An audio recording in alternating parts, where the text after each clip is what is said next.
तो आइए मानस पाठ के क्रम को आगे बढ़ाते हुए आज हम आरंभ करते हैं इस चौपाई से। गुरुपद रज मृदु मंजुल अंजन नयन अमिय दृग दोष विभंजन तेहि करि विमल विवेक बिलोचन वर्णौ रामचरित भवमोचन। तुलसीदास जी ने गुरु का स्थान सर्वोपरि रखा है, इसलिए आप देख रहे हैं लगातार गुरु के पदों की वंदना करते ही जा रहे हैं। अपने इस चौपाई में भी तुलसीदास कहते हैं श्री गुरु का जो पद रज है, श्री गुरु के पद का जो रज है, जो धूल कण है, वह मृदुल है, कोमल है। जबकि हम जानते हैं ये धूल जो होते हैं, धूल कण जो होते हैं, ये बालुका कण जो होते हैं, ये बड़े कठोर होते हैं। अगर हमारी आँखों में पड़ जाए तो बहुत जलन होती है आँखों में। लेकिन तुलसीदास जी कहते हैं कि गुरु के पद का रज जो है, गुरु के पद का रज अत्यंत मृदुल है, मंजुल है, अंजन के समान है। जो नयन अमीय, जो नयन के आँखों के दृग दोष विभंजन, इनको लगाने से नयन के जो दोष हैं, आँखों के जो दोष हैं, वह खत्म हो जाते हैं, समाप्त हो जाते हैं। कहने का अभिप्राय ये है कि गुरु, अगर हमें जीवन में सच्चा समर्थवान गुरु प्राप्त होता है तो उस गुरु का छोटा सा भी ज्ञान, उनके द्वारा प्रदान किया गया छोटा सा भी ज्ञान हमारे अंदर के दृग दोष, आँखों के, बाह्य आँखों के दोष नहीं, अंदर की जो आँखें हैं हमारी, ज्ञान के जो चक्षु हैं, वो उसे तुरंत खोल देते हैं। ज्ञान का प्रकाश हमारे अंदर भर जाता है। तेहि करि विमल विवेक बिलोचन वर्णौ रामचरित भवमोचन। इससे क्या होता है कि जैसे ही हमारे अंदर की विवेक की आंखें खुल जाती है तो सारे अंधकार, अज्ञान के अंधकार जो हैं वह दूर हो जाते हैं। विवेक, हमारे अंदर एक विवेक जागृत हो जाता है। तेहि करि विमल विवेक बिलोचन वर्णौ रामचरित भवमोचन। और इसी कारण से आज मैं, तुलसीदास का कहने का मतलब है कि मैं गुरु के आशीर्वाद से ही, गुरु के द्वारा जो ज्ञान हमें प्राप्त हुआ, जो ज्ञान हमें गुरु ने दिया, उसके कारण ही हम आज उस चरित्र की व्याख्या करने में समर्थ हो पा रहा हूँ, अर्थात राम के चरित्र की व्याख्या करने में समर्थ हो पा रहा हूँ। जो इस भवसागर, संसार के जो भवसागर हैं, ये जो संसार का भवसागर है, इससे मोचन हो जाता है। इस भवसागर से मुक्ति का जो मार्ग है वह क्या है? राम का चरित्र है। हम गुरु के द्वारा दिए हुए उस ज्ञान के कारण उसका वर्णन करने में समर्थ हुए हैं। ठीक है, अब आते हैं अगले चौपाई पे। बंदौ प्रथम महीसुर चरणा मोह जनित संशय सब हरणा सुजन समाज सकल गुण खानी करऊं प्रणाम सुप्रेम सुबानी। आहा हा हा हा। अब तुलसीदास जी उसमें भी व्याख्या करते हैं कि किसका वंदन पहले करें। वंदन हम करें तो किसका करें? तो वंदौ प्रथम महीसुर चरणा, अर्थात गुरु को फिर यहाँ उन्होंने कहा कि गुरु जो हैं वो क्या हैं? महीसुर है, पृथ्वी पर देवता है। हमारे लिए गुरु का स्थान पृथ्वी पर देवता के समान है। इसीलिए सबसे प्रथम वंदन हमें उनके चरण की करनी चाहिए, जो हमें मोह जनित संशय सब हरना। संसार का जो मोह है, संसार में जो मोह का माया जाल फैला हुआ है, उस संशय से, उस मोह के अंधकार से हमें बाहर निकालता है। जो ज्ञान, जो गुरु हमें बाहर निकालते हैं, जो हरण करते हैं उस अज्ञान को, उस चरण की हमें सबसे पहले वंदना करनी चाहिए। सुजन समाज सकल गुण खानी। ये सभी गुणों के खान हैं। ये जो हैं गुरु जो हैं ये सभी गुणों के खान हैं। करऊं प्रणाम सप्रेम सुबानी। प्रणाम भी ऐसे नहीं करें कि सीधे झुक गए, प्रणाम कर लिया, दूर से ही प्रणाम गुरु जी, ऐसे नहीं। करऊं प्रणाम सप्रेम सुबानी। उनको प्रणाम करते समय प्रेम से प्रणाम करें और सुंदर वाणी के साथ हमें प्रणाम करना चाहिए। मैं प्रणाम करता हूँ। अब अगले चौपाई में कहते हैं तुलसीदास कि साधु चरित शुभ चरित कपासु निरस विशद गुणमय फल जासु। जो सही दुख पर छिद्र दुरावा बंदनीय जय जग जस पावा। अब इस चौपाई में तुलसीदास जी ने साधु के चरित्र का वर्णन किया है कि साधु का चरित्र कैसा होता है। तो साधु चरित शुभ चरित कपासु। साधु का चरित्र जो है कपास के समान होता है। साधु का जो चरित्र है वो कैसा होता है? कपास के समान। कपास किसको कहते हैं? रुई को। रुई जो बाहर से देखने में खुरदरा लगता है, काला लगता है, जिसका फल बिल्कुल नीरस होता है, उसमें कोई रस नहीं होता, उसको खाने से कोई मिठास प्राप्त नहीं होती, लेकिन क्या होता है? अत्यंत गुणमय होता है, बहुत गुणों से भरा होता है। जैसे ही ऊपर से उसका टूटता है, ऊपर से जो ढक्कन होता है, उसका जो कवर होता है, वो जैसे ही टूटता है तो सफ़ेद अंदर से जो सफ़ेद उसके धागे होते हैं, जो रेसे होते हैं, वो निकल पड़ते हैं।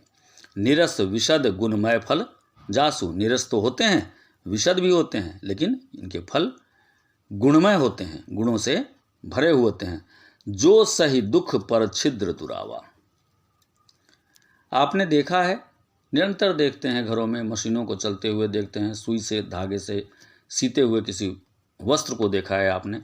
आप देखते हैं कि जब भी कोई वस्त्र फट जाता है या कई दो फटे हुए वस्त्रों को जोड़ना होता है तो उसके लिए किसकी ज़रूरत होती है? सुई धागे की ज़रूरत होती है। सुई क्या करता है? वस्त्र में छेद कर देता है और धागा उस छेद को बंद कर देते हैं। तो कहते हैं तुलसीदास, जो सही दुख पर छिद्र दुरावा।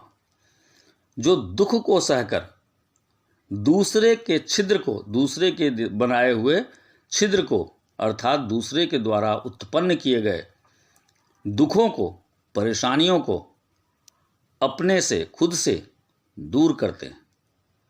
वो परेशानी उत्पन्न नहीं करते हैं, दूसरे के द्वारा उत्पन्न किए हुए परेशानियों से हमें बचाते हैं, रक्षा करते हैं। इसीलिए बंदनीय जय जग जस पावा। इसीलिए ये जो हैं साधु सभ्य लोग, वो जग में क्या करते हैं? वंदना पाते हैं, उनकी वंदना होती है। मुद मंगलमय संत समाजो, जो जग जंगम तीरथ राजो।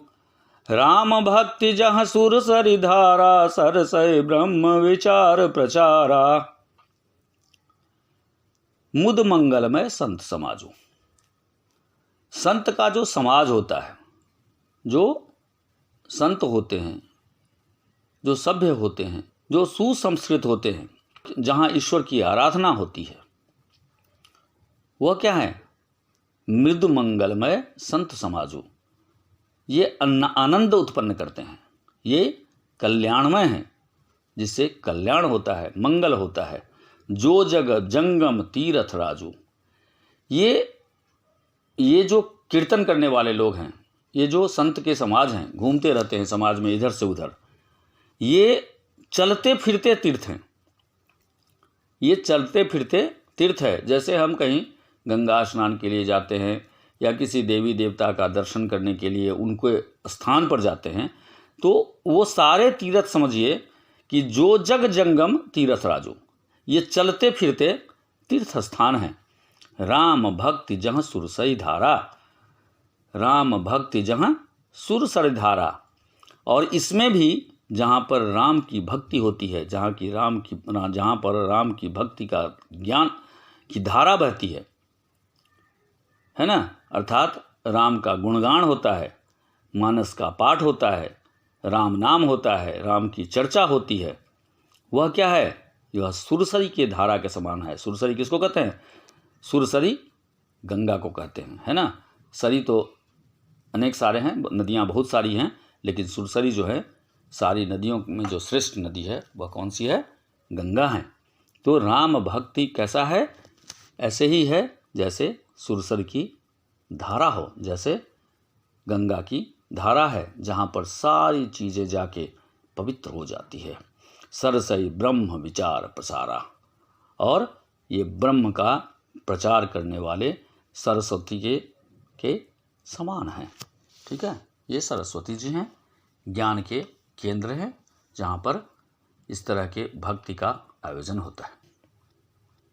ठीक है, अब चलते हैं अगले चौपाई की ओर।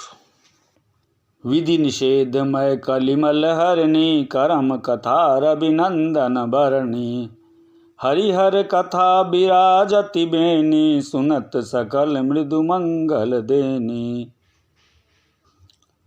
तुलसीदास जी कहते हैं विधि निषेध मतलब क्या करना है, नहीं करना चाहिए, क्या हमें करना चाहिए, क्या नहीं करना चाहिए, डू एंड डोंट। ये कलयुग की बड़ी समस्या है।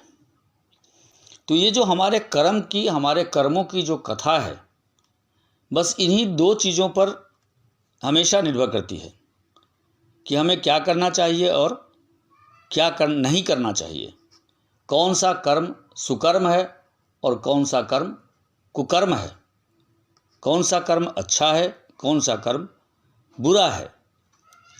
तो कहते हैं कि यह कथा रविनंदनी बरनी। रविनंदन कौन है? रविनंदन है सूर्यतनया यमुना जी। यमुना जी को रविनंदनी भी कहते हैं।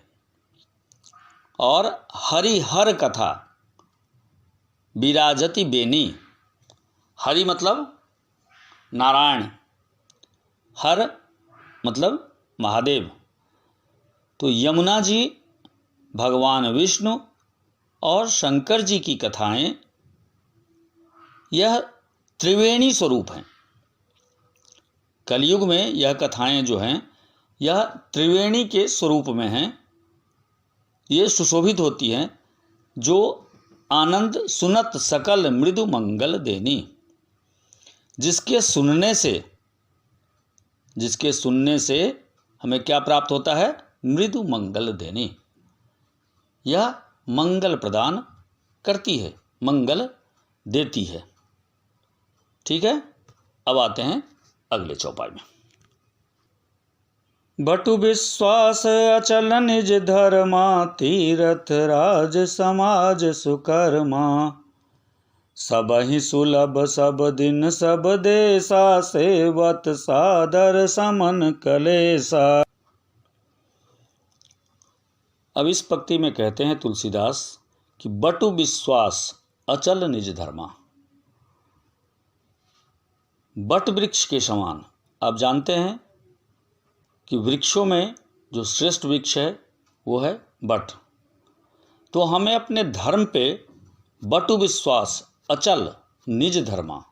निज कहते हैं स्वयं को, अपने को। तो अपने धर्म में जो हमारा अटल विश्वास है, दृढ़ विश्वास है, वो हमारे लिए क्या है? वो हमारे लिए अक्षय बट है। तीर्थ राज समाज सुकर्मा, ये हमारे लिए तीर्थ राज है। हमारा जो यह विश्वास है, अपने धर्म पर जो हमारा अटल विश्वास है, वो हमारे लिए क्या है? तीर्थ राज है, तीर्थों का राज है, तीर्थों का राजा है। जो सब ही सुलभ सब दिन सब देसा, जो हर व्यक्ति को, हर किसी को सुलभ है, उपलब्ध है, सब दिन सब देशा, हर समय हर पल हर देश में अर्थात हर जगह। सेवत सादर समन कलेसा, जिनका सेवन करने से समन कलेसा, सारे क्लेश जो हैं समन हो जाते हैं, समाप्त हो जाते हैं। अर्थात अपने धर्म पर हमारा जो अटल विश्वास है वह हमारे लिए तीर्थराज के समान है, जो सभी जगह, हर देश में, हर पल, हर समय उपलब्ध है और जिसके सेवन से, लेकिन कैसा सेवन, सेवत सादर, सादर पूर्वक उसकी सेवा करने से सारे क्लेशों का शमन हो जाता है। आइए अगली पंक्ति को देखते हैं। अकथ अलौकिक तीरथ राव, देह सद्य फल प्रगट प्रभाव। और यह तीर्थ राज कैसा है? अकथनीय है। अकथनीय है मतलब अलौकिक और अकथनीय है। अकथ, अकथ का मतलब जिसे कहा नहीं जा सके, जिसका वर्णन नहीं किया जा सके, जिसका वर्णन शब्दों में संभव नहीं है। अर्थात यह जो अलौकिक तीर्थ है, यह जो विश्वास है, यह जो तीर्थ राज है, इसका अलौकिक प्रकाश जो है यह अकथनीय है, अवर्णनीय है। इसे केवल हम अपने अंदर महसूस ही कर सकते हैं और यह हमेशा हमें तत्काल फल प्रदान करता है। देय सद्य फल प्रकट प्रभाव, और इसका प्रभाव तुरंत प्रकट होता है। जब हम किसी श्रेष्ठ जनों का, अपने माता पिता का, बड़ों का, संत समाज का, देवी देवताओं का जब हम आदर करते हैं, आए हुए अतिथि का, तो उसका प्रभाव हम पर तुरंत पड़ता है। तीर्थ की जब हम यात्रा करने जाते हैं तो उसका प्रभाव, उसका फलाफल हमें काफ़ी अरसे बाद प्राप्त होता है। अच्छा या बुरा जो भी फल मिलता है हमें, वह बहुत लंबे अरसे के बाद मिलता है। लेकिन ये चलते फिरते जो तीर्थ हैं, हमारे अंदर का जो विश्वास है, बट वृक्ष जो है अपने धर्म के प्रति, जो आदर, हम आदर सहित अगर इसका स्मरण करते हैं, देय सद्य फल प्रकट प्रभाव। सद्य माने तुरंत फल दे देते हैं, उसका प्रभाव तुरंत प्रकट हो जाता है। अब है दोहा। सुनि समुझहि जन मुदित मना, मज्जहि अति अनुराग। अलहै चारि फल अछत तनु, साधु समाज प्रयाग। सियावर राम जय जय राम।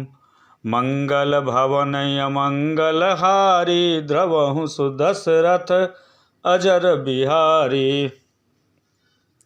जो मनुष्य इस संत समाज रूपी तीर्थराज का प्रभाव प्रसन्न मन से सुनते हैं, सुनी समुझहि जन मुदित मना, इसके प्रभाव को जो मुदित मन से सुनते हैं, खुशी से सुनते हैं, प्रसन्नता से सुनते हैं। जैसे कभी हम संत समागम में जाते हैं, कहीं राम कथा होती है, कहीं कीर्तन होता रहता है। जब हम उसमें पहुंचते हैं तो बहुत सारे लोगों को आप देखेंगे, कोई उबासी ले रहा है, कोई पाँव सीधा कर रहा है, कोई हाथ सीधा कर रहा है। वहाँ ऊपर में कीर्तन चल रहा है और नीचे पूछ रहे हैं, अरे तेरी सास ने क्या किया था, तेरे भाई ने क्या किया था। तो उनकी अलग कथा चलती रहती है। तो यहाँ तुलसीदास जी कहते हैं कि सुनि समुझहि जन मुदित मना, इस कथा को मुदित मन से सुने, खुशी से सुने, मन लगा के सुने। मज्जहि अति अनुराग, और उसे अपने मन में प्रेम पूर्वक उसमें गोते लगाए, मज्जहि करें, मजे रगड़ें, उस अनुराग में डूबें। लहै चारि फल अछत तनु, अब जैसे ही आप उसमें गोते लगाएंगे, डूबेंगे उस अनुराग के साथ, उस प्रेम के साथ, उस समर्पण के साथ, उस हरि कथा में, तो क्या होगा? लहै चारि फल अछत तनु, साधु समाज प्रयाग।